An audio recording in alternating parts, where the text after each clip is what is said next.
Entendendo a Bíblia em boa companhia e ao perdão, entendendo o perdão. Jesus havia vindo a este mundo cumprindo uma promessa feita desde Adão de que resgataria o homem do pecado. O que é mesmo pecado? A própria Bíblia explica. Pecado é aquilo que nos distancia de Deus, tudo aquilo que nos faz incorrer em erro. Quando nos distanciamos de Deus, desobedecendo os seus preceitos, então estamos incorrendo em pecado. Diz a Bíblia que pecado é transgressão da lei. É claro, mas não tem dúvida nenhuma. Transgrediu a lei de Deus, pecou. Diz mais, todos pecamos e por isso estamos destituídos da glória de Deus. Não podemos contemplar a glória de Deus. Nos afastamos dele, somos agora mortais. Diante da glória de Deus, seríamos fulminados, porque a sua justiça é algo que não cabe dentro de nós mesmos. A nossa injustiça diante da justiça de Deus nos faz sentirmos indignos da própria vida. Jesus veio deixar-nos de novo com a dignidade, com a sua imagem e semelhança. Ele veio nos devolver o anel que foi dado ao filho pródigo, segundo o que ele ensinou. A capa da sua justiça foi colocada sobre nós. E nós agora estamos num outro patamar, diante do universo, perdoados. Mas tantos judeus tinham dificuldade de aceitar essa questão da intercessão de Jesus como salvador dos pecados, porque eles esperavam um rei que viesse com poder, com glória, para livrá-los do jugo romano. Mas o menino que nasceu na manjedoura veio para nos livrar do pecado. Eles esperavam que a vitória fosse que ele matasse os inimigos, mas ele veio e deu a vida pelos inimigos. Esse é o nosso Jesus. Vamos discorrer sobre isso daqui a pouco, mas antes vamos pedir que a companhia do Espírito Santo esteja conosco. Oremos. Bom Deus, estamos diante da Tua palavra para podermos compreendê-la e entender a Tua graça, a Tua maravilhosa intercessão na nossa vida. Guarda-nos de entender coisas erradas e ajuda-nos a compreender a Tua vontade para a nossa vida. Assim estaremos sendo abençoados e peço que uma bênção especial venha para cada um que está assistindo, em nome de Jesus. Amém. Como eu dizia, os judeus tinham muita dificuldade de aceitar um menino Jesus quando esperavam um intercessor, um rei. Eles punham todos os seus esforços, segundo o que diz Isaías, o livro de Isaías. Aliás, o tema que estamos estudando, repito, é Isaías, consolo para o povo de Deus. Hoje, com o tema especial, quem é perdoado, é o tema que vamos esboçar. É a preocupação dos céus comigo e com você. Pois bem, ali o povo estava esperando um libertador do jugo romano e não estavam preocupados com a salvação dos seus pecados, porque cada um queria ser mais justo, colocando tradições, seguindo regras e achando que estavam cumprindo os mandamentos. Isaías havia advertido que o jejum que Deus quer não é a comiseração, não é se colocar como frágil, estampar diante dos outros um rosto pálido e mostrar que é uma pessoa que está justo diante dos homens. Porque ninguém é justo. O jejum que Jesus quer é que nós nos amemos uns aos outros, dividamos o nosso pão, não olhemos a fragilidade dos outros e passemos de largo. Vários exemplos da sua vida vieram nesse sentido. Nós vimos ali quando ele estava indo por Samaria e ele citou ali a parábola do bom samaritano que socorreu aquele que estava ferido. Sacerdotes haviam passado, pregadores estavam passando e ignoraram aquele que estava em necessidade. Mas um publicano, aquele que não era da igreja, aquele que não se esperava, foi o que parou e socorreu aquele estranho que estava em sofrimento. Portanto, o jejum que Deus quer, a atitude que Ele quer de nós é essa. Lógico, nós temos agora grandes discussões. O que salva, o que traz perdão? A observância da lei, garantiam os judeus. Por isso queriam guardar a lei e se sentiam justos, justificados. Ao mesmo tempo, percebiam que estavam longe de poder praticar. Lá no íntimo, quatro paredes, eles estavam constantemente confrontando-se com o pecado e se sentindo frustrados, mostrando que estavam distantes da salvação. Compreendiam um Salvador naquele cordeirinho que estavam matando, não no Salvador que veio para resgatar-nos do pecado. As ideias sobre salvação. Guardar as leis, estou salvo. Se eu praticar a lei, então não tenho como ser condenado. Mas todos pecamos, diz a palavra de Deus, e estamos destituídos da glória de Deus. Portanto, não há justo, nenhum justo sequer, é o que diz o livro de Isaías. Então, se não é guardando a lei, é pela graça. É o tema mais engraçado hoje na nossa sociedade. Todas as religiões aí por aí estão falando que somos salvos pela graça. Estamos salvos, podemos voltar para o lodo do pecado. Será? A graça ou a obediência da lei. A fé era um tema bastante discutido. Se eu tiver fé, disse Jesus, como um grão de mostarda pequenininha, direi esse monte, passa daqui para colar, e ele vai lançar-se ao mar. Então, temos um outro tema, a fé, as obras, a prática da lei, a graça. São temas que estão constantemente perturbando a cabeça dos cristãos. Como é que vem realmente o perdão? Como é que vem essa intercessão do céu sobre a nossa vida? Pois, ao contemplarmos esses assuntos, nós vimos que todos pecaram, que a salvação, então, não pode distinguir um como melhor do que o outro, porque aquele que peca diante de Deus errou num só dos mandamentos, é como se tivesse errado em todos, é o que diz a Bíblia. Então, nós não podemos nos sentir justos quando estamos violando qualquer um dos 10 mandamentos de Deus. Pois bem, então, diante disso, o que é que realmente salva? Romanos, capítulo 3, versos 21 a 24, vai nos dar uma explicação disso. Mas o tema de hoje é Isaías 59, do versos 15 até o 21, que passo a ler. Não se acha verdade em parte alguma, e quem evita o mal é vítima de saque. Somos vítimas de qualquer jeito. Ou somos maus e somos condenados, não se acha, ou somos vítimas dos maus. Olhou o Senhor e indignou-se com a falta de justiça. Ele viu que não havia ninguém, admirou-se porque ninguém intercedeu. Então o seu braço lhe trouxe livramento e a sua justiça deu-lhe apoio.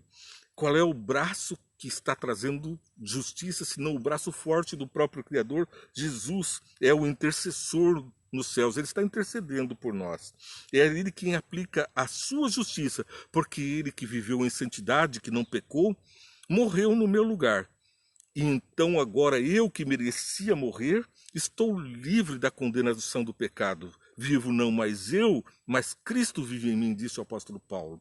Mas se Cristo vive em mim, então eu não estou mais vivendo em pecado. Lógico, estou obedecendo a lei. Não porque quero ser salvo pela lei, mas porque fui salvo. Quando eu fui salvo do pecado, eu não posso continuar vivendo em pecado. Me parece bastante óbvio, mas a confusão está por aí. Então nós somos salvos pela graça de Jesus, que nos alcançou. Pela fé nesse sacrifício, nós somos transformados à imagem e semelhança de Deus. E paulatinamente o Espírito Santo faz a obra de santificação. Dia a dia somos transformados à imagem e semelhança de Deus.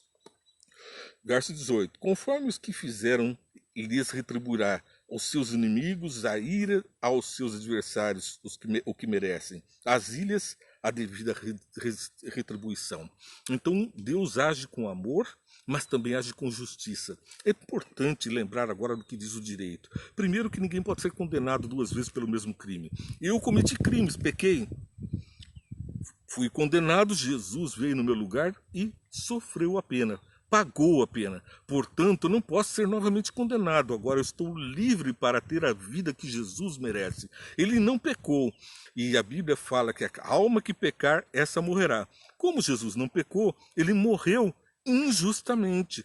Mas isso foi imputado como justiça diante de Deus, porque eu pequei. E agora eu estou livre do fardo do pecado, do salário do pecado, que Paulo diz que o salário do pecado é a morte. Então eu tenho agora o dom gratuito de Deus, que é a salvação em Cristo Jesus.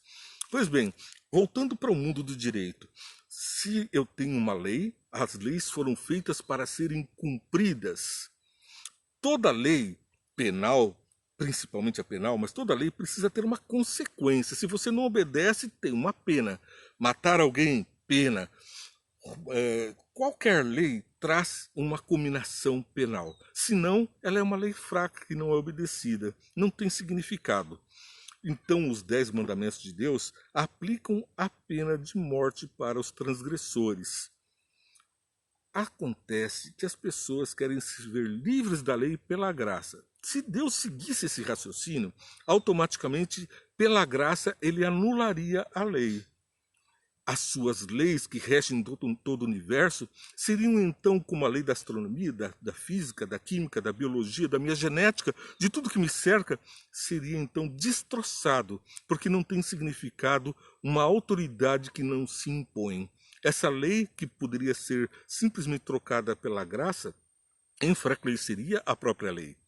E enfraquecendo a lei, enfraquece o legislador, e enfraquecendo o legislador, que foi quem fez a lei, que foi Deus, enfraquece toda a sociedade que está sujeita àquela lei. No caso, o planeta Terra, o universo. Porque todo o universo, porque no princípio criou Deus os céus e a terra. Portanto, as suas leis se aplicam ao seu domínio, céus e terra.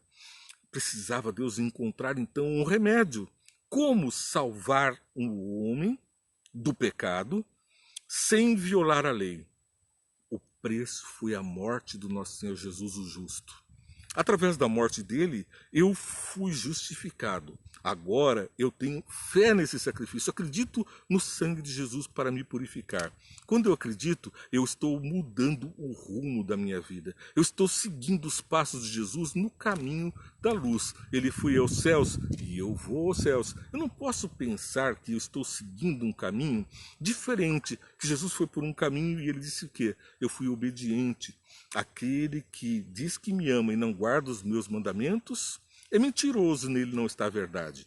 Então, nós, com a fé, somos transformados pela graça de Deus, somos salvos. E uma vez que somos salvos, produzimos frutos. Pelos seus frutos os conhecereis, disse Jesus. E quais são os frutos dos salvos? Senão os frutos que Jesus mesmo produzia. Eu sou a videira e vós as varas. Se nós estamos ligados à videira, produzimos bons frutos. Não é possível que produzamos pestes se estamos ligados ao tronco da videira. Produzamos venenos, plantas ruins, ervas daninhas, se estamos ligados a Jesus Cristo. As obras que ele praticou são as que nós devemos praticar. Somos salvos para viver não mais no pecado. Somos livres do pecado. E uma vez que estamos livres do pecado, não tornamos a ele. Uma vez salvos, somos salvos do pecado para não mais pecar. Mas, disse Pedro, se por acaso pecar, tem bom ânimo, porque Jesus morreu também pelos nossos pecados. Portanto, há uma combinação de lei, fé, graça. Pela lei, nós seríamos condenados, mas pela graça, nós nos habilitamos pela fé a estarmos livres da condenação da lei, para que possamos viver de novo diante da lei. São os versos que nós estamos aqui lendo, e termino com o verso 21, o capítulo 59 de Isaías, aqui termino com essa mensagem. O 20 também. O Redentor virá a Sião, aos que em Jacó se arrependerem dos seus pecados, declara o Senhor. Para quem que o Senhor vem, então? É para o mundo todo? O mundo todo terá a justiça de Deus, o juízo de Deus. Mas o Redentor, aquele que vem para nos redimir, para nos resgatar, ele vem para aqueles que se arrependeram dos seus pecados. É possível se arrepender no pecado e viver no pecado? Você se arrepende, mas está lá confortavelmente matando, roubando, adulterando, violando o sábado, tendo outros deuses, adorando ídolos, mentindo. Não são as obras do nosso Deus. Nós precisamos mudar a atitude. Quanto a mim, esta é a minha aliança com eles. Deus está dizendo a minha aliança com eles. Diz o Senhor: o meu espírito que está em vocês e as minhas palavras que pus em sua boca não se afastarão dela, nem da boca dos seus filhos e dos descendentes deles, desde agora e para sempre, diz o Senhor. Então nós estamos testemunhando para os nossos atos e pelas nossas falas, pela nossa pregação, pela nossa vida, porque não há pregação, fala maior do que aquilo que vivemos. Nós estamos pregando sobre Jesus. Veja só, nós temos na sequência Jeremias capítulo 31, verso 34. Em Jeremias nós vamos ler que ninguém mais ensinará ao seu próximo, nem ao seu irmão, dizendo: conheça o Senhor, porque todos eles me conhecerão, diz, desde o menor até o maior, diz o Senhor. Porque eu lhes perdoarei as maldades e não me lembrarei mais dos seus pecados. Perdi o perdão? Deus não se lembra mais dos pecados. É uma amnésia santa. Ele esquece, lança para trás os meus pecados, não lembra mais deles. Lança na profundeza do mar, onde não se pode mais achar. São as promessas da Bíblia. Então, aquele que se arrepende e exclama ao Senhor está livre. Lógico, se ele volta a pecar e se ele insiste em viver em pecado, o pecado está sempre diante dele. Não há como Deus lançar para trás aquilo que está diante do pecador, aquilo que é o seu ídolo, aquilo pelo qual ele viola os mandamentos do não ter outros deuses diante de si, onde ele adora esse pecado. Ele está adorando o próprio Satanás, que é o objetivo dele, né? Ele subiu aos céus, queria subir e se pôr no lugar de Deus. Se prostrado me adorares, darei todo esse reino. Todo tempo serei semelhante ao Altíssimo, disse para Eva. São pregações do diabo, querendo fazer o homem acreditar ser semelhante a Deus, mas no pecado. Veja Romanos capítulo 3, aqui do nosso verso 9 até o 23. Quem concluiremos então? Aqui está dizendo sobre ninguém ser justo. Que concluiremos então? Estamos em posição de vantagem? Não, já demonstramos que tanto judeus quanto gentios estão debaixo do pecado, como está escrito: não há nenhum justo, nenhum sequer. Não há ninguém que entenda, ninguém que busque a Deus. Todos se desviaram, tornaram-se juntamente inúteis. Não há ninguém que faça o bem. Não há nem um sequer. Suas gargantas são um túmulo aberto, com as línguas engano, veneno de serpentes está em seus lábios. Suas bocas estão cheias de maldição e amargura. Seus pés são ágeis para derramar sangue. Ruína e desgraça marcam seus caminhos, e não conhecem o caminho da paz. Os seus olhos é inútil temer a Deus. É a decepção diante da lei, nós não conseguimos achar que podemos cumprir a palavra de Deus. Mas segue. Sabemos, verso 19, que tudo o que a lei diz, o diz àqueles que estão debaixo dela, para que toda a boca se cale e todo mundo esteja sob o juízo de Deus. Então a lei se aplica justamente como condenação. O objetivo de qualquer lei é apurar a culpa, é atribuir a culpa. Pecou, matou, culpa. Então se aplica ali a pena. Portanto, ninguém está declarado justo diante dele, baseando-se na obediência à lei, pois é mediante a lei que nos tornamos plenamente conscientes do pecado. A lei fala: não matarás. Matar alguém. Quando alguém mata, sabe que é culpado e sabe que existirá uma pena, a cadeia. E também matar alguém está lá nos 10 mandamentos. Não matarás, virá uma pena. Pois então segue, portanto ninguém será declarado justo diante dele baseado na obediência à lei, pois é mediante a lei que nos tornamos plenamente conscientes do pecado. A lei, portanto, não salva ninguém. Mas o que então que vai nos trazer a salvação? A justiça por meio da fé, explica a Bíblia. Mas agora se manifestou uma justiça que provém de Deus, independente da lei da qual testemunham a lei e os profetas. Justiça de Deus mediante a fé em Jesus Cristo para todos os que creem. Não há distinção. Não há distinção entre aqueles que pecam, todos pecaram. Mas também não há distinção para o poder salvífico de Deus. Pois todos pecaram e estão destituídos da glória de Deus, sendo justificados gratuitamente por sua graça. Então, pela graça nós somos justificados. Qual é a graça? Por meio da redenção que há em Cristo. Foi o sacrifício de Cristo que nos redimiu do pecado. Pela graça somos salvos, sendo justificados gratuitamente por sua graça, por meio da redenção que há em Cristo Jesus. Deus ofereceu como sacrifício propiciação mediante a fé, pelo seu sangue demonstrando a sua justiça. Opa! Então, a justiça da lei caiu pelo sangue de Jesus. Ela veio pelo sangue de Jesus a ser aplicada. Bom, nós vemos que Romanos, capítulo 4, versos 14 e 16, explicam que, pois os que vivem pela lei são herdeiros, a fé não tem valor e a promessa é inútil, porque a lei produz a ira, e onde não há lei, não há transgressão.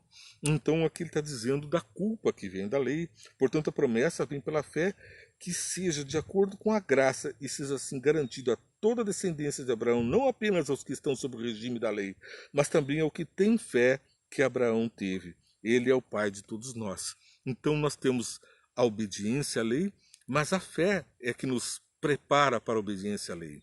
É pela fé que somos salvos na graça de Jesus. Bem, seguimos então para o próximo texto, lá de Tiago, capítulo 2, versos 14. Tiago, capítulo 2, versos 14. Fé ou obras? Fé e obras. De que adianta, meus irmãos, alguém dizer que tem fé se não tem obras? Veja que uma coisa vai complementando a outra. Fé, obras, graça, salvação, lei. Que adianta, meus irmãos, se alguém dizer que tem fé se não tem obras? Acaso a fé pode salvá-los? Se um irmão ou irmã estiver necessitando de roupas e do alimento de cada dia, um de vocês lhe disser, vá em paz, aqueça-se, alimente-se até satisfazer-se, sem porém lhe dar nada, de que adianta isso? Assim também a fé por si só, se não for acompanhada de obras, está morta. Fé leva a obras. Se você acredita no amor, também acredita na justiça de Deus. As boas práticas, as boas obras, mostram que nós fomos salvos.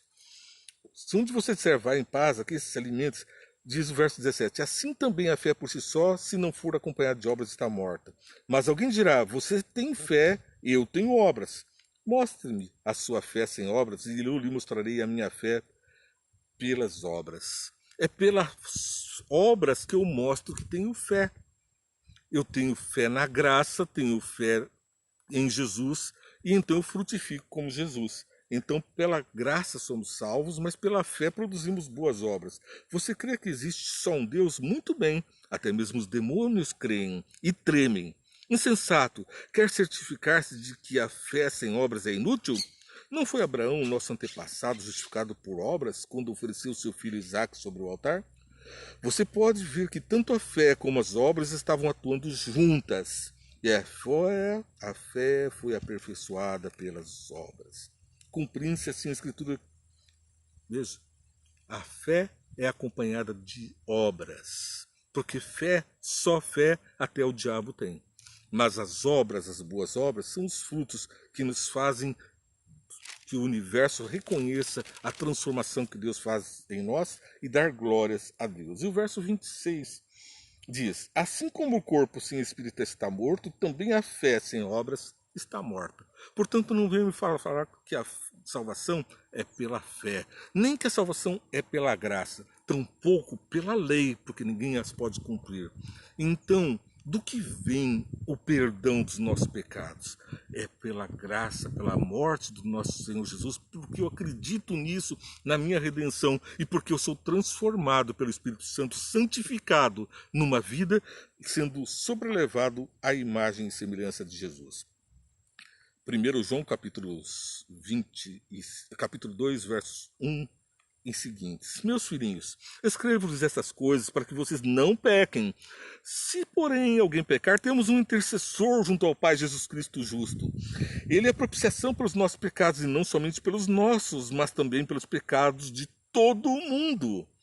Todo mundo quer dizer todo mundo. Quer dizer que Pilatos, quer dizer que Judas, quer dizer que todos os homens piores e os mais inúteis desse mundo encontrariam salvação pela graça e pelo poder de Jesus Cristo. Mas cadê a fé?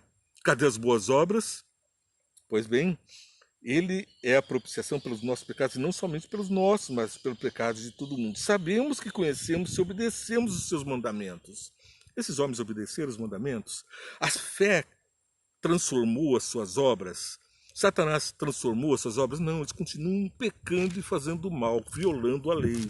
Portanto, sabemos que conhecemos e obedecemos seus mandamentos. Aquele que diz, eu conheço, mas não obedece os seus mandamentos, é mentiroso e a verdade não está nele. Mas se alguém obedece a sua palavra, nele verdadeiramente o amor de Deus está aperfeiçoado. Portanto, obedecer o mandamento de Deus é aperfeiçoar o amor que recebemos na cruz. Eu recebo o amor de Deus na cruz, a sua justiça é feita, eu tenho fé, eu recebo a graça, sou transformado para me livrar do pecado que cometi. E por acaso, filhinho, se você pecar, temos um intercessor. Não é para viver pecando, não é porque aboliu a lei. Jesus disse, eu não vim abolir a lei, eu vim aprimorar, aperfeiçoar, eu vim cumprir, mostrar como é que se faz, eu vim dar cumprimento à lei. Aquele que afirma que permanece nele deve andar como ele andou. Amados, não lhes escrevam um mandamento novo, mas um mandamento antigo que vocês têm desde o princípio, a mensagem que ouviram. Qual é desde o princípio? Lá no Éden já estavam sendo dados os mandamentos. No primeiro dia fez Deus separação entre as águas e depois ele foi fazendo uma coisa após a outra, até que no sexto dia ele deu o mandamento: lembra-te do dia do sábado para o santificar. E aí os mandamentos foram conhecidos, tanto que Caim foi condenado porque matou e sabia que tinha errado. Porque o mandamento não matarás já estava lá. O não terás outros deuses diante de mim, o não ter ídolos. Ele ofereceu ídolos, Caim ofereceu ídolos e esperava que Deus aceitasse. Não, ele aceitou a oferta de Abel, recusou a de Caim. Nós temos um intercessor, não nos sintamos desamparados desse mundo de pecado por conta dos nossos pecados. Satanás, o vil acusador, não para de nos acusar de dia e de noite, na nossa cara e também diante do universo, mas Jesus está lá como nosso intercessor. Hoje, agora, por cada um de nós, ele diz, foi por você também. Que Deus te abençoe e te guarde. Você acabou de assistir Entendendo a Bíblia em Boa Companhia, todos os dias com você. Também trazemos 5 minutos, viu, entende? É o resumo dessa programação que vai ao ar um pouquinho antes, bem resumido, de forma que você possa ter uma noção daquilo que vai nos chamar das trevas para a verdadeira luz, entendendo a Bíblia em boa companhia com você. A palavra de Deus é a nossa norma, é o nosso guia. Curta, compartilhe, siga a nossa programação, abençoe aos outros com a palavra de Deus. Deus te abençoe muito e ore por mim, porque eu oro por você.